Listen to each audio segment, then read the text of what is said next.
Señor magistrado, acá la Fiscalía lamentablemente ha planteado un caso en que hay una distorsión total de los hechos, así como de la tipificación de los delitos que se le están imputando a mi patrocinado. ¿A qué me refiero?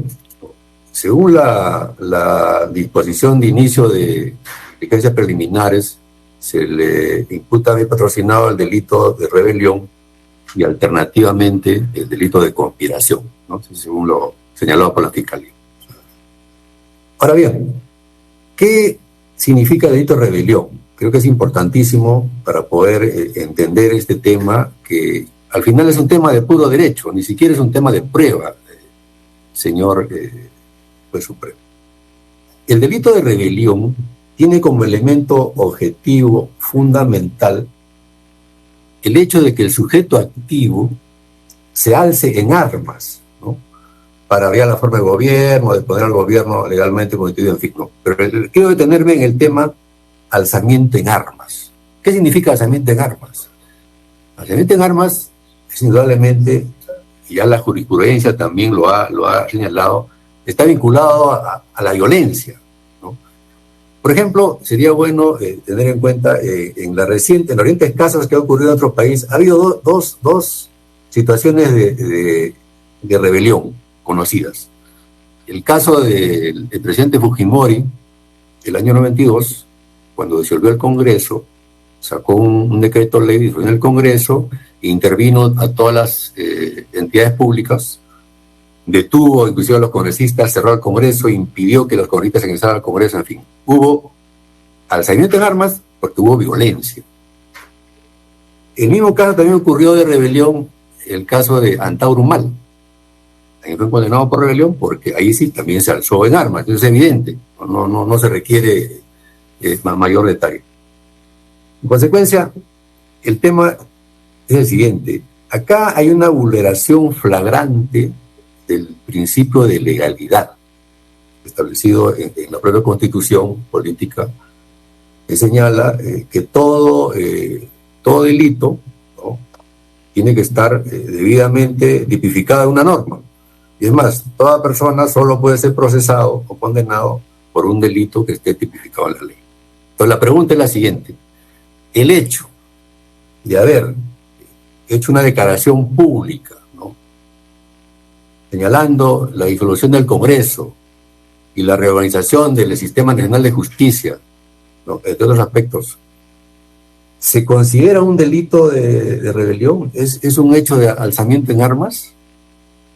Yo creo que el común es que eso no es así. O sea, no se podría considerar alzamiento en armas, ¿no?, porque no reúne los requisitos que exige el tipo legal, ¿no? Más aún, el alzamiento en armas, como ya señaló, implica violencia, ¿no? La pregunta es: ¿en qué momento el Congreso de la República fue afectado por esta declaración, ¿no? ¿De qué manera fue afectado? El Congreso nunca fue afectado. Estuvo funcionando permanentemente, ni siquiera un segundo fue suspendido o cesado. Entonces, resulta claro, evidente, señor magistrado, de que acá no se ha configurado el delito de rebelión, ¿no? Las declaraciones que dio mi patrocinado en ese mensaje de la Nación no configuran el delito de rebelión. Bueno, la Fiscalía, al ver que quizás convencida también que no configura este delito, alternativamente plantea otro delito, que es el delito de conspiración, ¿no? ¿Y qué nos dice el delito de conspiración? El delito de conspiración habla de el que toma parte en una conspiración de dos o más personas para cometer delito de rebelión. O sea, nuevamente nos lleva al delito madre, digamos, en este caso. ¿Eso qué significa? Que la conspiración también tiene que estar dirigida a un alzamiento en armas, que es el delito de rebelión. La pregunta es: ¿ha existido un alzamiento en armas? ¿Hay algún elemento objetivo, notorio, razonable que podamos decir que la declaración de mi patrocinado fue un alzamiento en armas? Evidentemente que no. Entonces, si es así, señor Juez Supremo, tampoco se habría configurado el delito de conspiración. En consecuencia, si partimos de lo expuesto, la propia detención policial que fue materia de esta investigación por parte de la policía resulta también arbitraria. ¿Por qué? Porque según se tiene entendido que esa detención fue en flagrante delito, ¿no? ¿Flagrante delito de qué? De rebelión y de conspiración. Pero si no se han configurado los delitos, como he señalado, porque los hechos imputados no se subsumen en esos delitos, y es evidente, entonces, ¿cómo puede haber flagrancia en los delitos que han imputado? No podría haber flagrancia. Entonces, si no hay flagrancia, la policía habría actuado arbitrariamente y sería una detención inclusive ilegal, ¿no?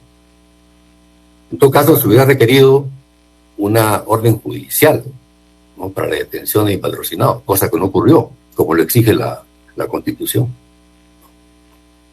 Ahora bien, en segundo lugar, el señor fiscal incide, y creo que basa todo su argumento, ¿no?, en el hecho del peligro de fuga.